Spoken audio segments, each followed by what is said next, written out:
अस्सलाम वालेकुम। हकीम इफ्तिखार ताली बात कर रहा हूँ। उम्मीद अब खैरियत से होंगे। आज का मेरा टॉपिक है, मौजू है हम बिस्तरी के बाद सारा मवाद बाहर निकल आना। अगर ऐसी सूरत हाल है तो फिर हमल कैसे होगा। ख़वातीन और मर्दों के लिए 4 बेहतरीन टिप्स लेके आया हूँ और इसमें एक देसी नुस्खा भी आपको बताऊँगा कि जिससे ना सिर्फ हमल होने के चांसेस बढ़ जाएंगे बल्कि बार बार जो हस्बैंड और वाइफ में हम बिस्तरी के बाद मसला बनता है कि प्रेगनेंसी नहीं हो रही, हम बिस्तरी भी करते हैं लेकिन कोशिश कर रहे हैं लेकिन प्रेगनेंसी नहीं हो रही, औरत कंसीव नहीं कर रही, मर्द के जरासीम जो हैं वो इतने ताकतवर नहीं है, वो आगे नहीं बढ़ पा रहे। इस पे आपको मैं थोड़ी डिटेल तफसील बताऊँगा। वीडियो में मेरे साथ रहें, इंशाल्लाह ताला सारी आपको मैं जो है ना तफसील बताता हूँ। वाइफ और हस्बैंड अगर आपस में हम बिस्तरी करते हैं, प्रेग्नेंट होने के लिए कोशिश कर रहे हैं, लेकिन हम बिस्तरी करने के बाद जो शोहर का मवाद है, जो सीमन है जिससे जरासीम भी बोलते हैं, वो सारा बाहर निकल आता है, तो ऐसी सूरत में हमें हमल के बारे में नहीं सोचना चाहिए। अगर रिपोर्ट भी सारी ठीक हो तो फिर भी हमल नहीं होगा। क्यों नहीं होगा? क्योंकि हमल ना होने की सबसे बड़ी वजह यह है कि हमें सही तरीका नहीं आता, जिसकी वजह से हमल नहीं हो रहा। याद रखें, मर्द का जो स्पर्म या सीमन होते हैं ये बाहर नहीं निकलेंगे, आगे की तरफ ट्रैवल करेंगे और बच्चा दानी तक लाजमी पहुंचेंगे और प्रेगनेंसी कंसीव करने में औरत को आसानी होगी। तो कोई ऐसा तरीका है जिससे मर्द के जरासीम बाहर ना निकलें और मवाद आगे की तरफ जाए और प्रेगनेंसी जल्दी कंसीव हो जाए? जी बिल्कुल है।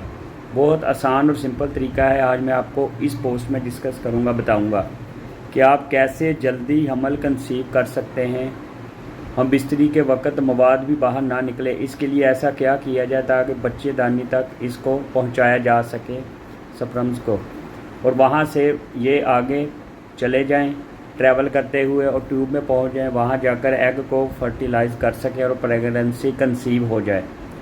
बहुत ही इम्पोर्टेंट टिप्स आपको बताने लगा हूँ। तवज्जो से मेरी जो भी बातें सुने, इनको नोट कर लें, इनको दूसरी बार भी सुन सकते हैं, बार बार सुने। अच्छा, आपको मैं इस मजमून के अंदर या इस वीडियो के अंदर आपको मैं 4 टिप्स बताऊंगा जिनको मर्दों ने फॉलो करना है और 4 टिप्स ऐसे बताऊंगा जिनको ख़वातीन ने फॉलो करना है।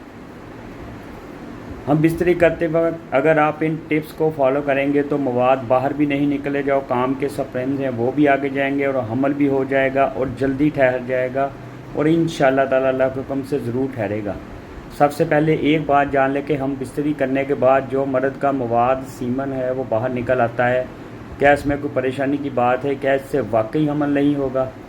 बिल्कुल भी परेशान नहीं होना। मिलने के बाद कुछ ना कुछ मवाद बाहर निकलता ज़रूर है, क्योंकि मर्द का जो सीमन होता है इसके अंदर ना सिर्फ स्पर्म होते हैं बल्कि कुछ और पतली सक्रेशन भी होती हैं, जैसा कि प्रोस्टेट की सक्रेशन। तो ये जो सक्रेशन होती हैं उन्हें बाहर ही निकलना होता है। तो जिंदा जरासीम होते हैं मनी के अंदर, जिन्हें स्पर्म्स कहा जाता है, वो आगे की तरफ ट्रैवल करते हैं। लेकिन ये मेल के जरासीम यानी स्पर्म अगर पावरफुल होंगे तो ही आगे की तरफ ट्रैवल कर सकेंगे। मर्द की एक बार की डिस्चार्ज में मिलियंस ऑफ स्पर्म्स होते हैं और मिलियन ऑफ जो स्पर्म्स के अंदर डिस्चार्ज होने के फ़ौरन बाद एक तरह से रेस शुरू हो जाती है और इन जरासीम में से सिर्फ एक जरासीम जो होता है जरसूमा होता है, जो आगे पहुंचकर एग को फर्टिलाइज़ कर देता है।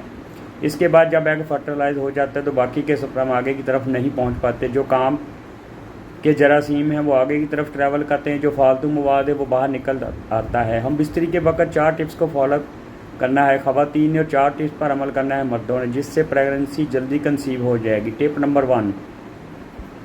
1, सबसे पहले मर्दों के हवाले से बात कर लेते हैं। आप जब डिस्चार्ज होते हैं, अगर आप ये महसूस करते हैं कि आपका सीमन बहुत ज़्यादा पतला है तो डेफिनेटली अगर मर्द का मवाद पतला होगा तो बाहर की तरफ आएगा और इसके लिए मर्दों ने 3 चीज़ें अपनी डाइट में ज़रूर शामिल करनी है। ये 3 चीज़ें क्या हैं जो कि मादा जरासीम को गाढ़ा करती हैं और आपको हेल्प आउट करेंगे? इसमें सबसे पहले केला, अनार और अखरोट।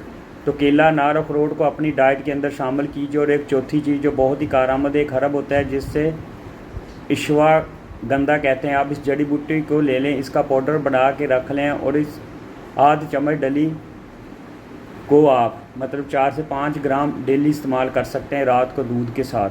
टिप नंबर 2, अगर स्पर्म में पावर होगी तो तभी वो आगे की तरफ जाएगा।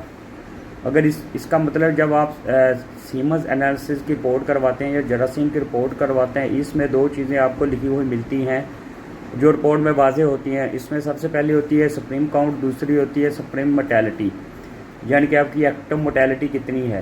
تو ہم نے انہی چیزوں پر فوکس کرنا ہے، سپریم موٹیلٹی پر۔ اس کا مطلب ہے کہ حرکت کرنے والے جراثیم کتنے آپ کی رپورٹ کے اندر کم ہیں۔ تو آپ کو ضرورت ہے کہ اپنے حرکت کرنے والے جو ایکٹیو، جو ریپڈلی پرفارم کر سکیں، ان جراثیم کی آپ کو ضرورت ہے وہ کم سے کم 50 اور 60 کے درمیان ہونے چاہیے۔ اگر یہ ان کی تعداد نہیں ہوگی تو یہ جہاں ہیں وہیں پڑے رہیں گے اور گول گول گھومتے رہیں گے، اور کبھی بھی حرکت کرتے ہوئے اپنی مطلوبہ جو منزل ہے وہاں تک نہیں پہنچ سکیں گے، راستے میں ختم ہو جائیں گے، کنسیو نہیں کر پائیں گے۔ تو رپورٹ کے حساب سے آپ کے 50 سے 60 تو ہونے لازمی ہیں۔ اگر جن کی رپورٹ میں یہ کمی ہے پہلے وہ دور کریں۔ اگر اس میں آپ کو کسی بھی قسم کا کوئی طبی مشورہ آتا ہے یا دوائی کے سپریم پاسیلز کی میڈیسن کے لیے اپنی رپورٹ ضرور واٹس ایپ یا میسج کریں۔ میں نے واٹس ایپ نمبر اپنا دیا ہوا ہے، تو وہ آپ اس پہ رابطہ کر سکتے ہیں۔ 0308 78 74 348 یہ میرا نمبر ہے۔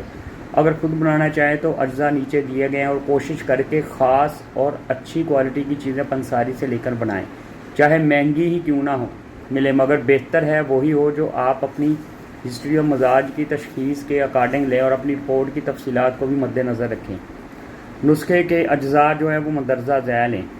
سپریم بوسٹر آپ کو میں بتاتا ہوں، زعفران والا موسلی سفید 20 گرام، موسلی سیاہ 30 گرام، سالب پنجہ 10 گرام، زعفران 5 گرام، سالب مصری 10 گرام، اکرکرا اصلی 1 نمبر کہہ کے لیجئے گا، 2 number 3 number 4 number 5 number 8 number بھی آتا ہے، یہ 10 گرام، کرم پھل یہ 25 گرام آپ نے لینی ہے، سلارا 20 گرام، لاجونتی 20 گرام، تال مکھانا 20 گرام، اور ماکا روڈ 10 گرام، مغز بنولا اچھے والے 30 گرام، ستاور 30 گرام، اسگند 30 گرام، اور چینی آپ نے 230 گرام لینی ہے۔ شوگر والے مریض چینی کا استعمال نہ کریں، اس کے ساتھ آپ پاسل والا بھی نسخہ استعمال کریں۔ انشاءاللہ اس کے ساتھ ساتھ آپ کا جو ہے جراثیم کی کاؤنٹنگ بھی بڑھے گی، اور آپ کے ایکٹیو جو جراثیم ہیں ان کی تعداد بھی بڑھے گی، اور آپ انشاءاللہ تعالی جلدی باپ بننے کی صلاحیت کی طرف لوٹ آئیں گے۔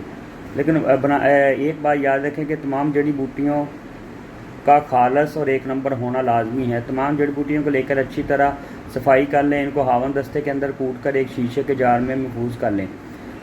ان کو لے کے بہتر طریقہ یہ ہے کہ اگر ہاون دستہ نہیں ہے آپ کے پاس تو ان کو پیس لیں، لیکن یاد رکھیں کہ زعفران کو کبھی نہیں پیسا جاتا، زعفران آپ نے الگ سے ڈالنا ہے، اس کو پیسا نہیں جاتا۔ پیسنے کے بعد اس کی جو ہے نا وہ ایک قسم کا زہر بن جاتا ہے۔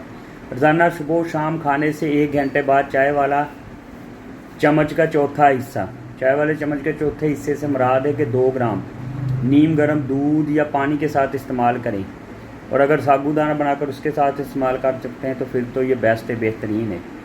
ٹپ نمبر 4، جب میاں بیوی ہم بستری کرتے ہیں اس وقت کوشش یہ کریں کہ جس وقت مرد ڈسچارج ہو جاتا ہے تو آپ اپنے پارٹنر سے ایک مضبوط بانڈنگ بنا کر رکھیں، اور کوشش کریں کہ آگے تک جا کر ڈسچارج ہو، جو کہ جتنا آگے مرد کا تھرو جتنی اچھی ہوگی اس کی منی کی جتنا اندر تک کرے گا اتنا زیادہ چانسز زیادہ ہوں گے۔ اگر وجائنا کے شروع میں کر دے گا، جو اس کے منہ پہ کر دے گا، تو اکثر جراثیم باہر ہی ختم ہو جاتے ہیں، پھر وہ آگے نہیں پہنچ جاتے۔ کوشش کریں کہ مکمل طور پہ جب اندر ہو تب ڈسچارج ہوں، کچھ ٹائم کے لیے اسی پوزیشن میں رہیں تاکہ منی باہر کی طرف نہ آئے بلکہ آگے کی طرف جائے، ایک دم سے علیحدہ مت ہوں، اس طرح راستہ اوپن ہو جاتا ہے اور منی باہر کی طرف آ جاتی ہے۔